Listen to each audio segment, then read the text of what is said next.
وكل مجاهد لله بأهل البدر يا الله. Dahsyatnya sedekah yang pertama abadi sampai hari kiamat. Yang kedua, orang-orang yang sudah mati meninggal dunia itu kalau ditanya, hai jenazah-jenazah, mayat-mayat orang kubur, kalian kalau dihidupkan lagi mau apa tidak? Mereka menjawab. Jawabannya diceritakan dalam Quran. Laula akhartani ila ajalin qarib. Kalau kau beri kami waktu ya Allah hidup qarib, semenit, sedetik saja. Kalau dikasih hidup sedetik kamu mau apa? Kata mereka menjawab, fa as-sadaqah, kami mau bersodaqah. Wirdun bahasa Arabnya kita menyebutnya wirid, artinya sesuatu yang dirutinkan. Makanya kalau ada orang pengajian ibu-ibu sore-sore pun disebut juga wirid, walaupun isinya arisan. Wirid adalah bacaan rutin. Sampai ada ungkapan ulama yang agak sangat keras, saya pun segan untuk menerjemahkannya.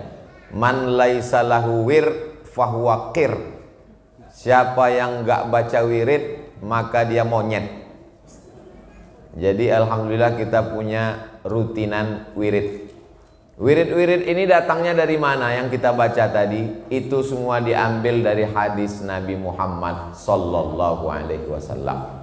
Man shollat subha fi jama'atin, siapa yang sholat subuh berjamaah, summa qa'ada yadhkurullah, setelah itu dia duduk berzikir mengingat Allah, hatta tatlu asyamsu, sampai terbit matahari, summa yusalli rak'ataini, setelah itu sholat sunat 2 rakaat. Jadi yang paling bagus itu habis sholat subuh duduk baca wirid sampai terbit matahari, kanat lahu ka ajri hajjatin wa umrah. Sholat sunat 2 rakaat dia dapat pahala seperti haji dan umrah, tamah, tamah, tamah, sempurna, sempurna, sempurna. Hadis riwayat At-Tirmidzi, status hadisnya hadis hasan.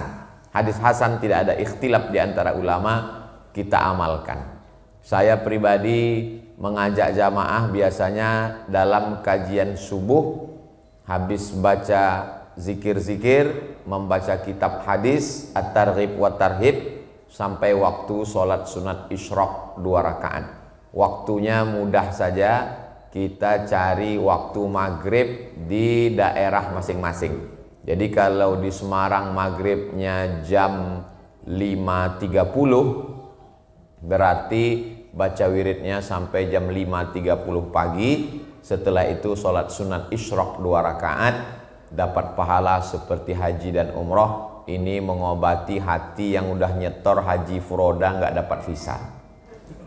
Mudah-mudahan kita diberikan panjang umur, sehat badan, bisa melaksanakan haji dan umroh. Amin. Kalau belum bisa, istiqomah saja baca wirid yang sudah dibacakan oleh guru kita tadi, tinggal di share di grup Yayasan Ma'had Islam Semarang, tinggal diamalkan insyaallah. Amin ya rabbal alamin. Masalahnya kita insya Allah baca wirid, sholat subuh berjamaah, tapi umur kita ini tidak panjang. Kata Nabi, baina sittin wa sab'in, antara 60 70. Ustadz Faik 64, tinggal 6 tahun. 64, tinggal 6 tahun kata beliau. Kalau 70 60, Masya Allah, 60, baina sittin 60 wa sab'in 70. Habis itu kita tidak tahu apa yang terjadi di atas dunia ini. Tapi ada satu yang membuat orang bisa panjang umur melebihi itu. Contohnya adalah, saya urutkan dari ujung pulau Sumatera, Aceh paling atas.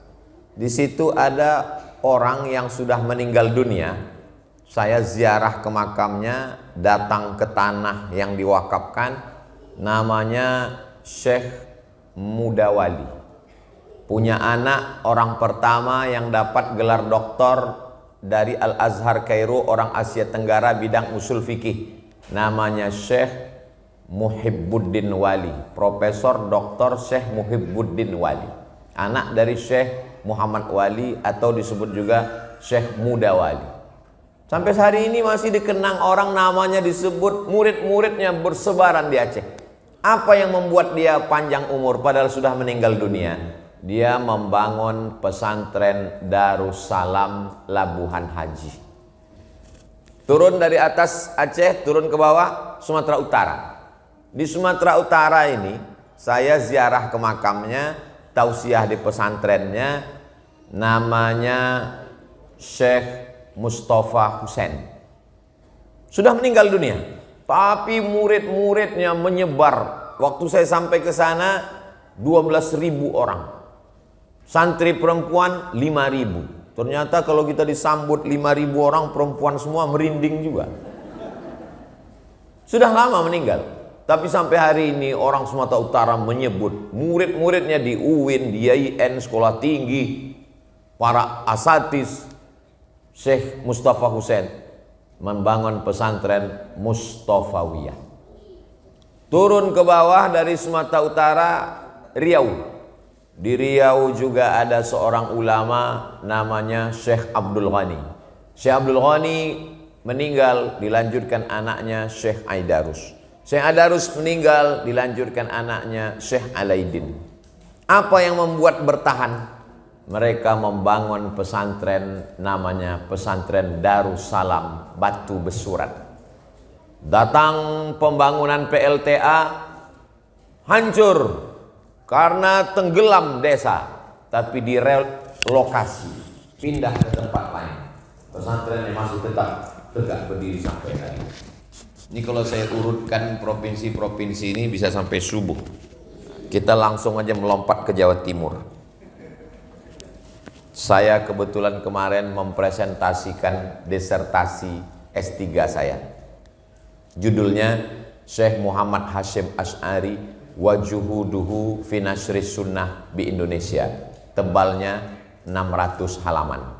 Apa untungnya saya sebutkan 600 halaman itu? Supaya nanti yang nonton di YouTube tahu saya ini bukan ustadz kaleng-kaleng. Orangnya sudah meninggal dunia, tapi sampai hari ini masih tetap tegak berdiri, santrinya puluhan ribu. Itulah dia pesantren Tebu Ireng. Dan sekitarnya ada ulama-ulama besar, Syekh Kiai Haji Bishri Shansuri, Syekh Kiai Haji Abdul Wahab Hasbullah, dan satu lagi adalah Syekh Tamim, yaitu pondok pesantren Darul Ulum Rejoso. Jadi memang ternyata yang membuat abadi itu adalah pondok pesantren. Jadi saya sering juga diingatkan jamaah, Ustadz Somad mau sampai kapan ceramah ini? Dia khawatir melihat badan saya kurus. Nanti Ustadz meninggal tidak meninggalkan apa-apa. Lama juga saya termenung, betul. Saya nanti kalau mati meninggalkan apa? Tapi sejak malam ini saya akan pede menjawab. Nanti kalau Ustadz meninggal, meninggalkan apa? Saya meninggalkan Ma'had Islam Semarang.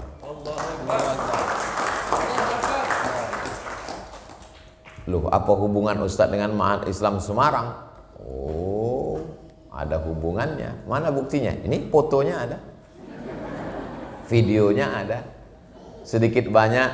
Maka insya Allah saya berterima kasih kepada keluarga besar Yayasan Ma'had Islam Semarang dilibatkan dalam acara ini. Saya menumpang perahu safinah kapal Nabi Nuh yang akan menyelamatkan dari banjir bandang.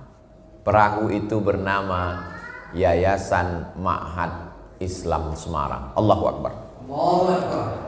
Jadi kita ini akan mati menghadap Allah Subhanahu wa taala, diawali dengan jantung koroner, diabetes meletus, asam urat, asam lambung, dan asam-asam lainnya.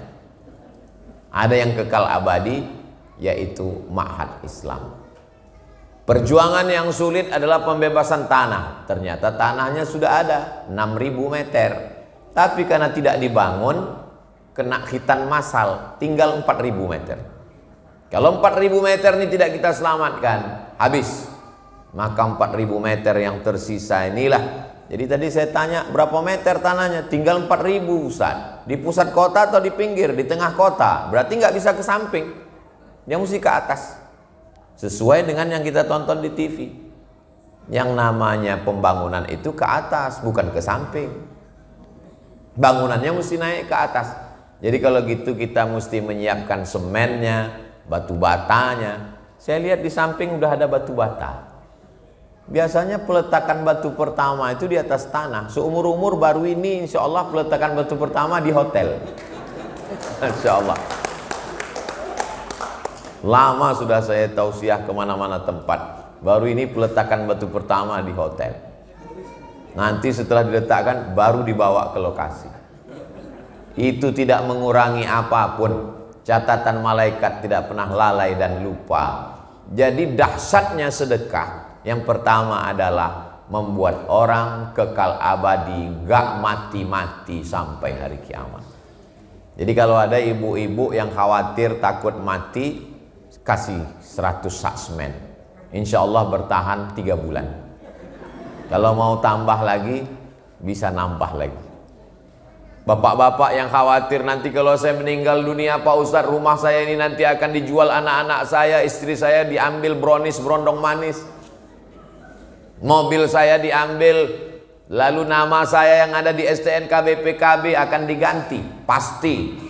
Nama yang ada di surat tanah akte notaris akan diganti Badan Pertanahan Nasional, pasti. Kenapa? Karena petugas pajak nggak mau nagih pajak kepada almarhum. Nama yang kekal abadi adalah nama di Yayasan Ma'had Islam. Dan ini saya senangnya tidak milik pribadi. Yayasan Ma'had Islam, ownernya bukan person, bukan orang, tapi umat. Dari umat kembali kepada umat, dimanfaatkan untuk umat. Ini sekolahnya Ustadz dari mulai PAUD, TK, SD, SMP, SMA, boarding, tahfiz Quran. Abdul Somad umurnya tak panjang. Saya sudah hitung-hitung meninggal tahun 2040. Tapi malaikat maut kan nggak datang, nggak ngasih tahu, nggak ada jadwalnya, dia nggak punya schedule. Bisa aja dia datang malam ini, tapi alhamdulillah nama saya sudah masuk dalam tulisan keluarga besar Yayasan Ma'had Islam Semarang. Andai malam ini adalah malam terakhir bagi kita, saat kita ucapkan bismika Allahumma ahya wa amut, memang betul-betul amut, mati, maka kita tidak akan menyesal insya Allah. Yang penting transfer dulu ke nomor rekening berikut ini. Tapi bagi yang tidak mengambil bagian, maka dia hanya akan menjadi kenangan. Pernah jadi orang kaya, pernah jadi pejabat, pernah jadi konglomerat, pernah punya uang banyak, tapi tidak satu pun punya kita. Ada seorang ulama duduk di samping orang yang mau sakratul maut. Begitu meninggal, langsung lampu lilin yang ada di samping itu dia tiup. Kenapa kamu tiup? Orang meninggal mestinya kita hidupin banyak lampu, karena banyak yang mau takziah. Tadi sebelum dia mati, lilin itu punya dia. Setelah dia meninggal, lilin itu punya ahli warisnya. Dan kita tidak berhak memakai cahayanya, karena ahli warisnya belum tentu izin. Sekarang mobil itu punya ibu, sekarang rumah itu punya bapak. Sedetik sebelum malaikat maut tiba, setelah itu maka dia berganti. Walakum nisfu ma taraka azwajukum illam yakul lahunna walad. Suami dapat 50% kalau tidak ada anak. In kana lahunna waladun, kalau ibu melahirkan anak, falakumur rubu'u. Suami mendapat 1/4. Sekarang pengadilan menetapkan lagi pembagian baru yang disebut dengan gono gini. Apa arti gono gini? Kau begono, aku begini. Jadi kalau selama menikah dapat hasil 10 miliar, tidak dihitung sebelum menikah. Start nikah tahun 2000, sekarang 2022, meninggal dapat pencarian bersama 10 miliar. Sebelum bagi faraid hukum Islam, dibagi 2 menurut hakim. Duit ibu yang 10 miliar dibagi 2, 5 miliar untuk bapak. Kalau 5 miliar untuk bapak, itu yang nangis cuma sebelah kanan aja, yang sebelah kiri buka. Bapak Ibu yang dimuliakan Allah SWT. Lalu yang kekal abadi yang mana? 2-3 sak semen, batu kerikil, batu bata, kosen pintu, ngecor, tiang, itulah yang akan kekal abadi. Karena anak-anak tahfiz Quran di Ma'had Islam Semarang, sholat subuh, sholat zuhur, sholat asar, sholat maghrib, sholat isya, tahajud malam, mereka mulai jam 3:30 sudah bangun, sholat sunat taubat, sholat sunat hajat, sholat sunat tahajud, sholat sunat witir, ngulangi hafalan Quran, azan subuh, qobliyah subuh, sholat subuh, baca wirid sampai terbit matahari, masuk kelas, sholat zuhur, ba'diyah zuhur, sholat asar, murajaah, ngulang hafalan Quran, maghrib, isya, jam 10 malam baru mereka tidur. Anak kita belum tentu membacakan Quran untuk kita 24 jam seperti anak-anak yang akan jadi santri Ma'had Islam Semarang. Allahu Akbar. Saya hanya mengingatkan, bayangkan bahwa kita akan mati malam ini. Saya kalau tidur dekat dinding, hidung saya tempelkan ke dinding, saya bayangkan beginilah nanti mati. Karena orang mati itu hidungnya menempel ke liang lahat. Jadi kalau dinding liang lahat ini hidung kita, pandangan kita tidak sampai setengah jengkal. Tapi ada orang yang pandangannya seluas mata memandang, itulah orang yang sempat berwakaf tanah. Siapa yang mewakafkan tanah 4.000 meter itu dulu, yang awalnya 6.000 jadi 4.000, maka orang yang mengambil 2.000 itu kalau tidak izin, di akhirat dia akan dituntut di hadapan Allah SWT. Tak usahlah kita ungkit permasalahan yang lalu tak dapat diulang, tapi yang 4.000 ini masih dapat kita selamatkan, maka kita akan ditanya di hadapan Allah. La tus'alunna yauma idzin anin na'im.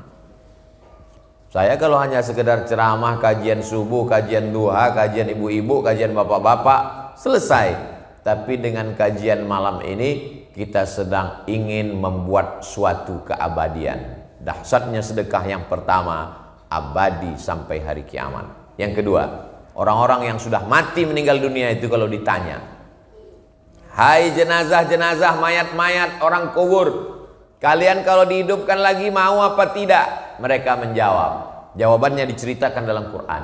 Laula akhartani ila ajalin qarib. Kalau kau beri kami waktu ya Allah hidup qarib, semenit, sedetik saja. Kalau dikasih hidup sedetik kamu mau apa? Kata mereka menjawab, fa'as-saddaqa, kami mau bersedekah. Tak ada di antara jenazah itu yang menjawab kami mau haji, enggak ada. Kami mau umroh, enggak ada. Kami mau sedekah. Kenapa? Karena kalau haji balasannya nanti setelah hari kiamat. Al-hajjul mabrur laisa lahu jaza ilal jannah. Tapi sedekah balasannya langsung cash sebelum hari kiamat, diterima di alam kubur. Itulah mengapa orang-orang yang dikubur itu ketika ditawarin hidup lagi, mereka ingin kalau kami hidup sedetik saja kami mau bersedekah. Tapi apa mau dikata, ruh tidak akan mungkin masuk lagi ke jasad untuk bangkit ke atas dunia mengambil uang tabungan, karena sudah mati menghadap Allah. Kullu nafsin dha'iqatul maut. Orang yang mati itu sekali saja merasakan mati. Sekali lagi dia tidak lagi merasakan mati, karena dia mempertanggungjawabkan semua yang sudah dia terima di hadapan Allah Subhanahu wa ta'ala. Yang ketiga, kullu mri'in tahta zilli shadaqatihi.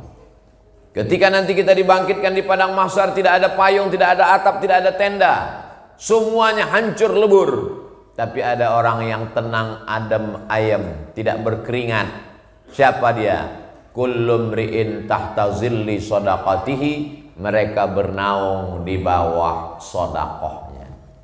Jadi bisa kita bayangkan yang berwakaf 4.000 meter yang asalnya 6.000 itu, kalau sekarang di pusat kota Semarang harga tanah kita patok saja 5 juta, kali 5.000 meter kali 4.000, 5 kali 4, berarti nanti naungan dia itu di akhirat seperti tebalnya flyover. Tenang, dia teduh di bawah sodakohnya. Jadi kalau ada yang orang nyumbang 100 juta, itu juga masih semen yang tebal. Kalau 100.000 Pak Ustadz, itu tenda biru. Bapak Ibu yang dimuliakan Allah Subhanahu wa Ta'ala. Jadi banyak orang bersedekah karena kasihan. Kamu bersedekah ke pesantren kenapa? Kasihan mereka nggak belajar. Kamu sedekah kenapa? Kasihan anak-anak nggak sekolah. Jadi pandangannya itu ke bawah. Dalam Islam bukan begitu. Kita bersedekah itu bukan kasihan sama orang. Kalau kita kasihan sama orang berarti rusak tauhid kita. Seolah-olah kita yang ngasih dia. Kita bersedekah itu persiapan untuk kita. Jadi nunjuknya ke sini, bukan ke sana. Saya sedekah sama kamu karena kasihan nanti kamu nggak sekolah. Saya sedekah kamu karena kasihan nanti kamu nggak makan. Berarti kita sama dengan Fir'aun. Rezeki orang ada di tangan kita. Kita bersedekah karena kasihan diri kita, karena nggak punya naungan di padang mahsyar. Begitu mestinya pandangan, bukan ke bawah tapi ke diri kita, karena kita mati tidak bawa apa-apa. Tukang bangunan pun mati nggak bawa semen. Tukang tenda, penyewaan tenda pun mati nggak bawa tenda. Lama hidup banyak dirasa, jauh berjalan banyak dilihat, macam-macam sudah saya tengok. Sudah melihat orang meninggal di Maroko, di Mesir, di Sudan, di Indonesia, di Riau, di Sumatera, di Jawa. Belum pernah saya lihat ada orang mati membawa harta kalau dia Islam. Semuanya tinggal, hanya sampai pelataran parkir, yang dibawa hanyalah kain putih digulung seperti dodol Garut. Habis itu dibuka ikatan-ikatan, siap menghadap Allah Subhanahu wa Ta'ala. Yang kekal abadi yang mana? Ma'akalta, yang kau makan, fa'afnaita, busuk. Wa malabista, yang kau belikan pakaian, fa'ablaita, lapuk. Wa matasaddaqta, yang kau sedekahkan, fa'abdaita, itulah yang akan kekal kau bawa mati menghadap Allah Subhanahu wa Ta'ala. Yang keempat, dawu mardakum bis sadaqah, obati orang yang sakit di antara kamu dengan sedekah. Jadi kalau selama ini ke dokter spesialis udah, saya semua udah saya coba Pak Ustadz, ke dokter udah, ke medis udah, ke dukun pun udah Pak Ustadz. Mana boleh ke dukun? Man atakahinan, siapa yang datang ke dukun, fasaddaqahu bima yaqul, percaya pada ucapan dukun, falam tuqbal lahu salatun arba'ina lailah, tak diterima salatnya 40 hari 40 malam. Yang sudah bertobat alhamdulillah, yang belum bertobat na'udzubillah. Tapi ada satu yang belum dicoba, dawu mardakum bis sadaqah, obati orang yang sakit di antara kamu dengan sedekah. Ketika saya sampaikan hadis ini di Masjid Islamic Center di Riau, pas di parkiran datang bapak-bapak. Ustadz Somad tadi menyampaikan hadis itu pernah diamalkan istri saya. Gimana ceritanya? Ke rumah sakit, di scan, mohon maaf, di rahimnya ada sebesar uang logam kista. Kata dokter, ini kistanya mesti dioperasi, dicopot. Nanti kalau dicopot rahimnya ikut sekalian. Berarti kalau rahimnya dicopot nggak bisa hamil lagi. Menangis si ibu. Si bapak tersenyum. Istrinya tahu hadis Nabi, dawu mardakum bis sadaqah. Dia sodakoh.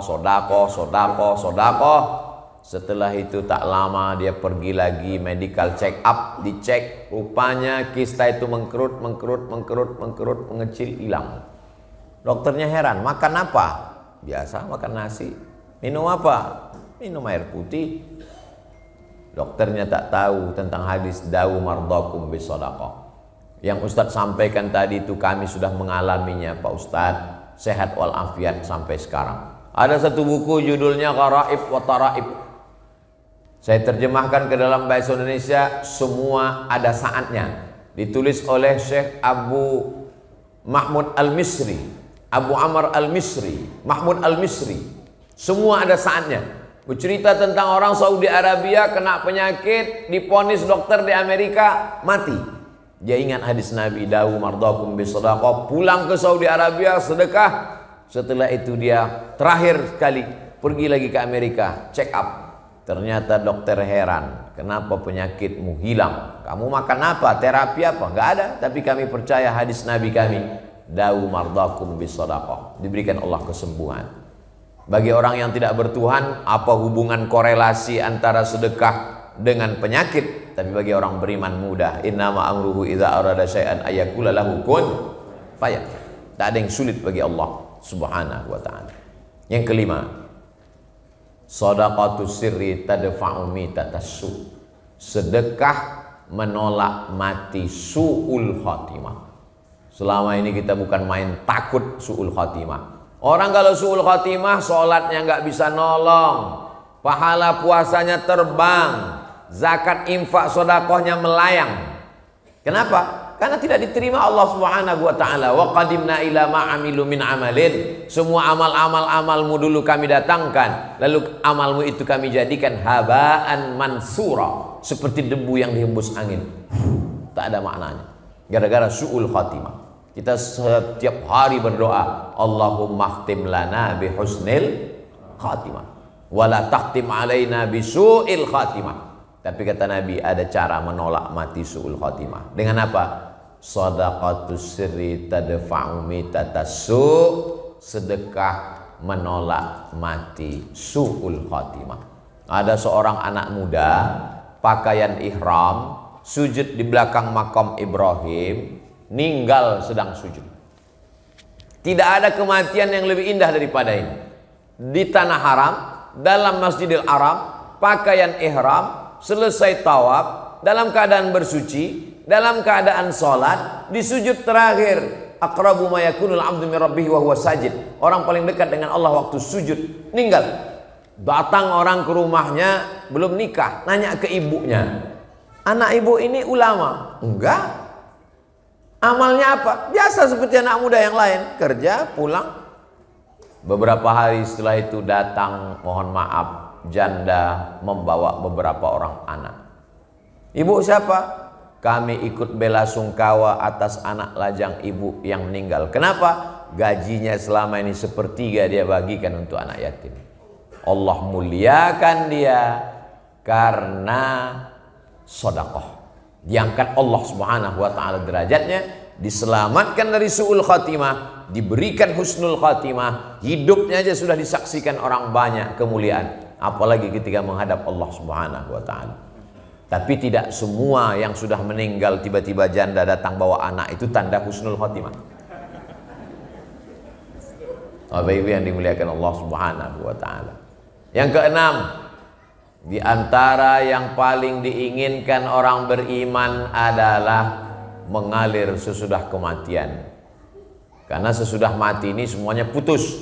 Kalau ada di antara ini malam Jumat, baca surat Al-Kahfi, baca surat Yasin. Yang sudah baca, alhamdulillah. Man qara'a surat Al-Kahfi yaumal Jum'ah. Siapa yang baca surat Al-Kahfi hari Jumat, petang Jumat, sore Jumat, malam Jumat, adha'a lahum min nur, Allah berikan dia cahaya ma bainal jumu'ataini, antara Jumat ini dengan Jumat depan. Surat Yasin, man qara'a surat Yasin, man qara'a Yasin fi lailatin, siapa yang baca surat Yasin pada suatu malam, enggak disebut malam Jumat, terserah malam apa aja, asbaha maghfuran lah, waktu subuhnya dia sudah diampunkan Allah. Hadisnya hadis hasan. Ustaz menceramahi orang aja, Ustaz udah baca apa belum? Sudah. Tadi habis sholat maghrib baca Al-Kahfi, habis itu baca Yasin, sampaikan hadiah pahalanya ke almarhumah orang tua, almarhum, kepada kaum muslimin muslimat. Itu tradisi yang selalu saya lakukan. Karena kalau cuman ceramah ngomong, nggak dilakukan, nggak diamalkan, pas ceramah itu dia nendang ke dalam. Baca surat Al-Kahfi, dia enti aja belum baca. Nah, jadi saya tidak menyuruh tapi mengajak. Tapi baca Al-Kahfi ini kita hanya sekedar baca, habis itu berhenti. Begitu kita meninggal dunia, nggak ada lagi membaca surat Al-Kahfi, nggak ada lagi baca Yasin. Bapak yang rajin sholat tahajud malam, setelah meninggal dunia putus. Tapi ada yang tetap mengalir sampai mati. Apa dia? shadaqatun jariyah. Kita tidak baca, tapi anak-anak yang ada di pesantren Ma'had Islam Semarang dibimbing oleh para ustaz asatiz, mereka membaca setiap malam Jumat, kita mendapatkan limpahan walaupun bukan anak kita, walaupun tidak ada hubungan darah dengan kita. Ustaz Somad, iya, mereka kan bukan anak kita, betul, kok pahalanya bisa nyampai ke kita? Dalam hadis itu kan dikatakan idza matal insan, Sahih Muslim, in qata'a amaluhu illa min salasin, shadaqatin jariyah au ilmin yuntafa'u bi aw waladin shalihin yad'u lah. Hadis lain ada, man dalla ala khairin falahu mithlu ajri fa'ilihi. Orang yang menunjukkan amal perbuatan baik, dia dapat pahala seperti orang yang melakukannya. Itu kan untuk para ustadz guru-gurunya. Saya tidak ustadz. Sedekah tanah, wakaf semen, batu bata, kerikil, itulah yang akan membuat mengalir sampai hari kiamat. Karena yang namanya pondok pesantren tidak akan mungkin dijual. Kenapa tanah 2000 meter itu bisa hilang? Karena nggak ada bangunannya. Kalau sudah ada bangunan, tidak akan mungkin orang berani menggeser. Pesantren, hati-hati, nanti kamu kena laknat, terkutuk 7 turunan. Orang takut, karena ini adalah milik Allah. Tanah wakaf la yuhabu, tidak bisa dihibahkan, wala yurasu, tidak bisa diwariskan, wala yuba'u, tidak bisa diperjualbelikan. Tertulis di akta notaris Badan Pertanahan Nasional, Kanwil, menuliskan ini adalah milik Yayasan Ma'had Islam Semarang. Siapapun tidak mau menerima gadainya. Kenapa? Karena ini milik umat, kembali kepada umat, dikelola oleh umat. Jadi malam ini kita sedang membahas sesuatu yang dapat menyelamatkan kita.